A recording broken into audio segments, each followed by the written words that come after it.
Mas tem coisa mais pesada por aí. O homem comum e tantas vezes os nascidos de novo são influenciados pelo inimigo. 13:2. Durante a ceia, tendo já o diabo posto no coração de Judas Iscariotes, filho de Simão, que traísse a Jesus, atente para isso, por favor, atente para isso. Lá na Epístola de Paulo aos Efésios, nosso querido irmão Paulo, inspirado por Deus, registra a soberania do nosso Deus, glorioso Senhor, na predestinação para a vida, na predestinação da sua igreja, por meio do glorioso Senhor Jesus, Deus o Filho encarnado, e com a ação do Espírito sobre a igreja. E então no capítulo 2 ele diz a respeito do Espírito, que ele nos deu vida, estando nós mortos dos nossos delitos e pecados, estando nós na situação de Judas, homens, mulheres, pessoas comuns, o Senhor interveio e transformou a nossa vida. Mas logo a seguir, ainda no capítulo 2 de Efésios, Paulo vai registrar os nossos 3 inimigos. Você conhece isso, já conversamos sobre isso aqui. Os nossos 3 inimigos são a carne, o mundo e o diabo. Vejam como Paulo, na Epístola aos Efésios, já mostra mais uma vez que o homem não é naturalmente bom. O homem tem como seu próprio inimigo, e o primeiro deles, a si mesmo. Por causa da minha corrupção, você por causa da sua corrupção. Somos filhos de Adão, somos pessoas comuns, nascidas em pecado, mortos diante de Deus. Como Judas. Mas aí entra aquele caminho parecido com o argumento mundano, que diz, a sociedade influencia as pessoas. Sim, não para transformá-las, mas para colocar em evidência a maldade do coração. De modo que o mundo é nosso inimigo, e somos tentados sim pelas coisas ao nosso redor, por aquilo que vemos e queremos ter, e que não cabe a nós possuir, nem sequer desejar. Cobiçamos e morremos nas nossas cobiças. O mundo evidencia a nossa corrupção. Mas há um terceiro inimigo citado lá na Epístola aos Efésios. E esse terceiro inimigo é o diabo. E nós, cristãos, temos que estar cientes disto, não para nos assustarmos, mas para sabermos que o nosso inimigo luta contra nós. E sabendo desta realidade, nos posicionarmos com Cristo, em Cristo, no poder de Cristo, seguindo-o como discípulos verdadeiros, como homens e mulheres incomuns, resistindo ao diabo, porque assim ele fugirá de nós. No versículo 2 nós vimos que o diabo já tinha posto no coração de Judas que traísse a Jesus. É a influência. Quantas vezes nós nos deixamos influenciar pelos sussurros inaudíveis do diabo? Ninguém precisa dizer aqui, não, eu ouvi o diabo falar, você não escuta. Mas a sugestão vem. E se nós estamos na carne, damos lugar à carne. E nos manifestamos, embora redimidos, como homens comuns. Mas se isso não bastasse, o nosso Senhor Jesus ainda nos ensina que com Ele, quem não ajunta, espalha. E sem que ninguém entenda mal o que vou dizer quanto a cores agora, ou é branco ou é preto, não tem cinza na história da redenção. Não há meios termos. E aqueles que não creem em Cristo, aqueles que não andam com Cristo, aqueles que por causa da fé não foram justificados, logo, não sendo justificados, caminham sob seus próprios critérios, entendendo-se como autojustificados. Não, nem Deus nem o diabo, eu vivo a minha vida independente disso tudo. Está enganado. E sob esta má influência, estará sujeito a terrível situação que Judas enfrentou e está expressa no versículo 27. No 27 do capítulo 13, após comer o bocado, E imediatamente entrou nele Satanás. Irmãos, ninguém se assuste. Mas entre os ímpios, não há apenas pessoas que são propriamente más. Não há apenas pessoas que se comportam expressando a sua maldade sob a influência do mundo ou sob a influência de Satanás. Há pessoas endemoniadas.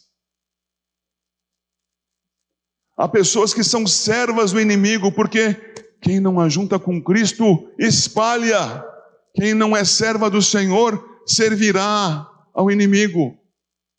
Eu não estou aqui falando de soberania divina, este é outro tema abrangente em relação a este. Estou falando de coisas mais imediatas. Ninguém se assuste. Saiba que os convívios que temos no dia a dia envolvem estes. Gente má, gente mal influenciada, gente diabolicamente influenciada, gente endemoniada. Será que entre nós aqui há algum incrédulo disposto a seguir o caminho de Judas? Porque o nosso Senhor Jesus, ensinando no outro texto, disse que quando o valente vem sobre a casa, limpa a casa, cuida da casa e a usa para si, mas quando o mais valente vem e toma a casa do valente, este valente não tem como voltar para lá.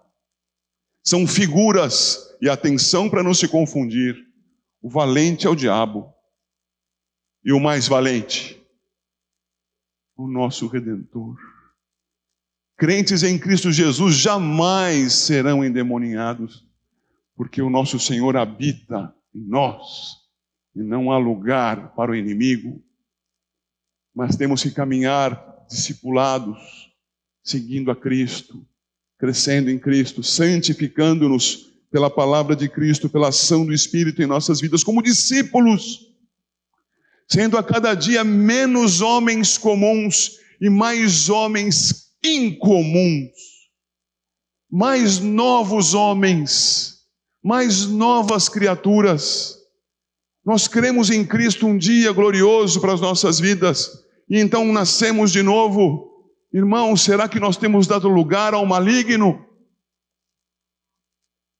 Uma vez redimidos em Cristo, jamais deixaremos de ser salvos, porque se nós formos infiéis, Ele permanece fiel.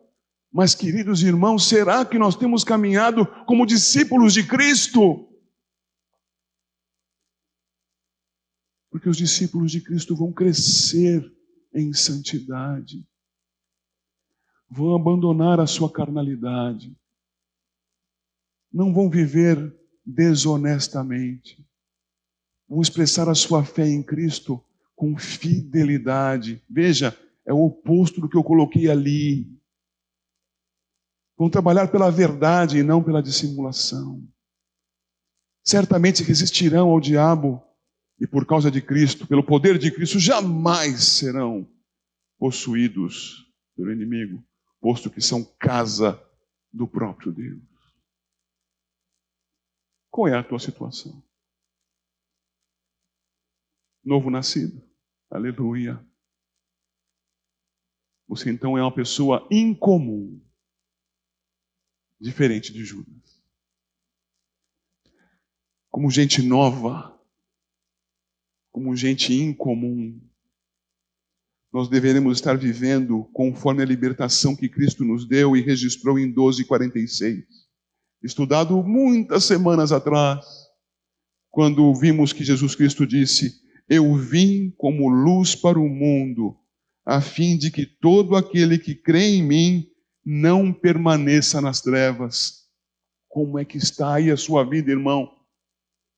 Como é que está a sua vida, você que está aqui nessa casa, que eu não sei se é meu irmão ou não? Está nas trevas?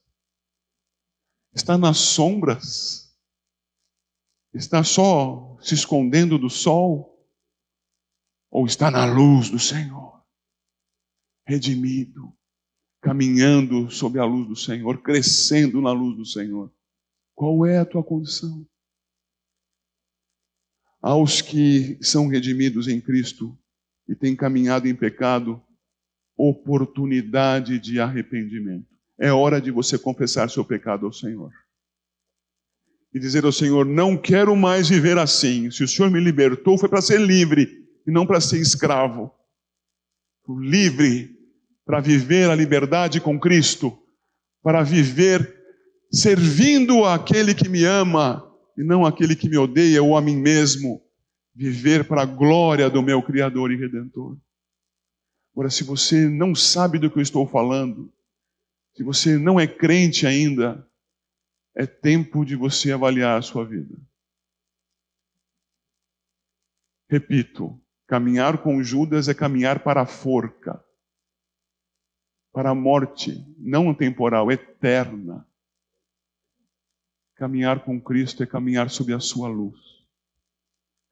Perdoado, justificado mediante a fé.